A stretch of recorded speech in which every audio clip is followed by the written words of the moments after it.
Hi everyone. आज हम लोग बात करने वाले हैं CPR फॉर माइंड। इसका मतलब है साइकोलॉजिकल फर्स्ट एड। अभी साइकोलॉजिकल फर्स्ट एड क्या है? देखिए, जब कोई गिरता है, किसी को चोट लगती है, हमको पता है उसके साथ क्या करना है। थोड़ा बहुत डेटॉल लगाना है, थोड़ी बहुत दवाई लगानी है, ड्रेसिंग करनी है। ये बेसिक फर्स्ट एड हम किसी को भी दे सकते हैं, है ना। पर क्या हो अगर वो इमोशनली ब्रेक डाउन हो रहा हो, इमोशनली उसको चोट लगी हो, क्या हमको आता है उनको डील कैसे करना है? तब हमारा साइकोलॉजिकल फर्स्ट एड काम आता है। इसको हम CPR फॉर द माइंड भी बोल सकते हैं। अब ये साइकोलॉजिकल फर्स्ट एड, या हम शॉर्ट में उसको PFA बोलेंगे। PFA है क्या?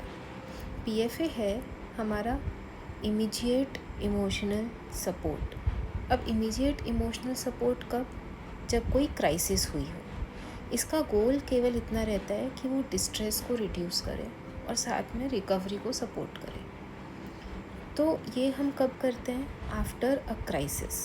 कोई बहुत बड़ी क्राइसिस जब होती है तब हमको साइकोलॉजिकल फर्स्ट एड की ज़रूरत होती है, ताकि वो एक लॉन्ग टर्म ट्रॉमा में ना बदल जाए। हम तुरंत उनको संभाल लें, तुरंत उनको सेफ्टी दे दें, तुरंत उनको रीअश्योरेंस दे दें कि सब ठीक होगा। अब इसको यूज़ कब करना है? जनरली ये यूज़ होता है या तो आफ्टर एक्सीडेंट बहुत बड़े ट्रॉमा होते हैं। कई बार लोग डर जाते हैं, कई बार लोग सहम जाते हैं। उनको उस टाइम समझाने की बहुत ज़रूरत होती है। फिर आते हैं हमारे नेचुरल डिज़ास्टर्स। कहीं बाढ़ आ गई, कहीं भूकंप आ गया, उनके विक्टिम्स को हमको समझाना बहुत ज़रूरी होता है। तीसरा हुआ लॉस या ट्रॉमा। किसी के यहाँ पे डेथ हो गई है, किसी के यहाँ पे आपको दिख रहा है कि उनका बहुत ख़राब एक्सीडेंट हुआ है, कोई बहुत बड़ा लॉस हुआ है, उस टाइम पे ज़रूरत है। और चौथा, पैनिक अटैक्स बहुत कॉमन है। वो समझ में भी आते हैं कि कोई पैनिक अटैक से गुजर रहा है, हम उस टाइम कैसे संभालें। तो PFA थेरेपी नहीं है और PFA कोई एडवाइस देना भी नहीं है। PFA केवल एक ह्यूमन कनेक्शन मेंटेन करना है, उनको केवल सेफ्टी देनी है। हम थेरेपी नहीं दे सकते। PFA कोई भी दे सकता है, उसके लिए थेरेपिस्ट होने की ज़रूरत नहीं है। हमको केवल एक कनेक्शन मेंटेन करना है ताकि वो सेफ्टी में वापस पहुंच पाए, ताकि वो सोच पाए कि हमको आगे क्या करना है, ताकि वो उसी ट्रॉमा को गुथते ना रहें अपने अंदर। हम उसी टाइम उनको सहारा दे दें जिस टाइम वो सबसे ज़्यादा वीक है, सबसे ज़्यादा वल्नरेबल है। तो अब ये करना कैसे है? जॉन हॉपकिंस यूनिवर्सिटी का एक फ्रेमवर्क है जिसको हम बोलते हैं लिसन। लिसन में L का मतलब है लुक। अब लुक से क्या मतलब है मेरा? लुक से मतलब है मेरा असेस करना आसपास के सराउंडिंग्स को, उनको क्या चीज़ें ज़रूरी हैं उस टाइम, किस चीज़ की नीड है उनको। क्या उनको कहीं चोट लगी है तो हम ले जाके डॉक्टर के पास उनकी मदद कर दें, या फिर आसपास क्या उनके साथ प्रॉब्लम्स हो रही हैं। एक असेसमेंट, बेसिक असेसमेंट कि वहाँ पे हो क्या रहा है, वो सबसे पहला स्टेप है किसी को भी फर्स्ट एड देने का। अगर हम ये समझ गए तो हम आगे के स्टेप्स को उसी हिसाब से मैप कर सकते हैं। सेकंड स्टेप है हमारा इंट्रोड्यूस, अपने आप को इंट्रोड्यूस करना। अब ये इंट्रोडक्शन क्यों ज़रूरी है? इंट्रोडक्शन इसलिए ज़रूरी है ताकि हम एक ट्रस्ट बिल्ड कर पाएँ उनके साथ। हम उनको ये बता पाएँ कि देखिए, हमारा इंटेंशन ख़राब नहीं है, हम आपकी मदद करना चाह रहे हैं। एक रैपो बिल्ड करना उनके साथ, बेसिक एक अंडरस्टैंडिंग मेंटेन करना कि आप परेशान मत होइए, मैं हूँ यहाँ पे, मैं आपकी मदद करने आया हूँ या मदद करने आई हूँ।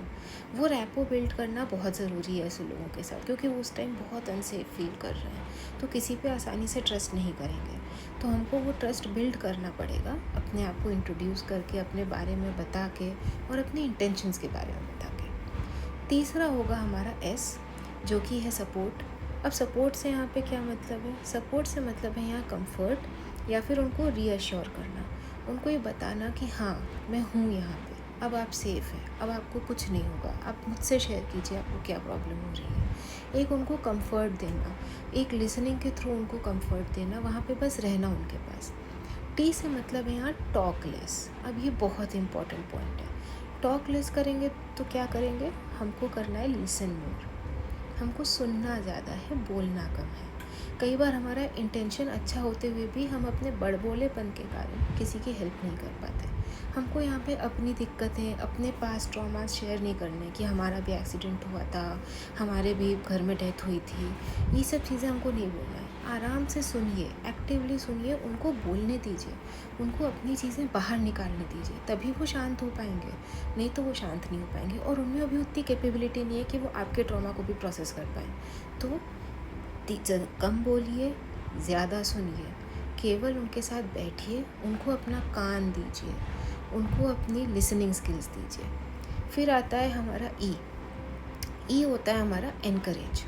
अब एनकरेज हमको किस चीज़ के लिए करना है? एनकरेज हमको इस चीज़ के लिए करना है कि वो आगे के प्रैक्टिकल स्टेप्स ले पाए।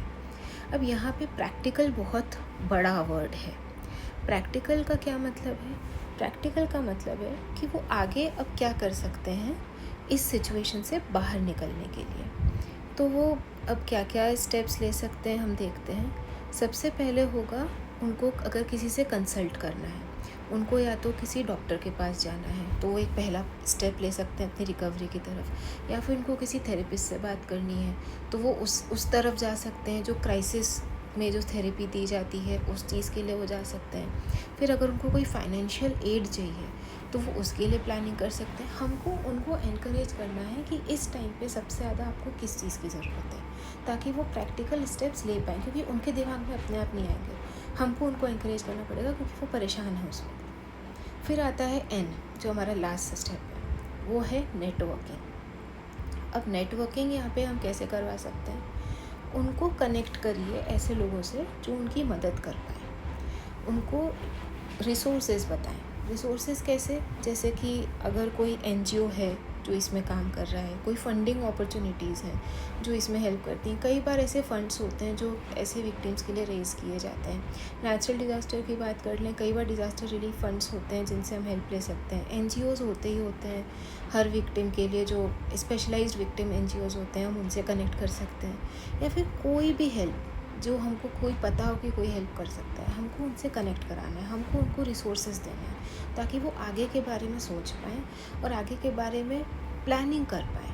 अब ये प्लानिंग करना बहुत ज़रूरी है, उसका डिस्कशन हम आगे देखेंगे कि ये प्लानिंग करना ज़रूरी क्यों है। तो ये सारे स्टेप्स अगर हम फॉलो करते हैं तो हम उनको बहुत अच्छे से सपोर्ट कर सकते हैं। तो अब ये देखते हैं कि हमको करना क्या नहीं है, वो भी उतना ही इम्पोर्टेंट है जितना कि क्या करना है। तो क्या क्या नहीं करना है हमको? सबसे पहला और सबसे इम्पॉर्टेंट पॉइंट, हमको फोर्स नहीं करना है कि वो बात करें। हमको उनसे बुलवाना नहीं है कुछ ज़बरदस्ती। हमको उनके साथ बैठना है, उनके साथ केवल शांति से बिना कुछ बोले बैठ जाइए, ताकि उनको लगे कि हम बात कर सकते हैं। दूसरा, उनकी फीलिंग्स को मिनिमाइज़ नहीं करना है। ये नहीं बोलना कि अरे ऐसा तो बहुत लोगों के साथ होता है, ऐसा तो इससे बुरा हमने देखा है। ये सब बिल्कुल नहीं बोलना है। तीसरी सबसे बड़ी बात यह है कि हमको फॉल्स अश्योरेंसेस नहीं देना है। जब हम नहीं जानते हैं कि कुछ चीज़ ठीक होगी, हमको वो नहीं बोलना है कि हाँ ये सब ठीक हो जाएगा। अरे किसी के पूरा घर चला गया और आप बोल रहे हो सब ठीक हो जाएगा।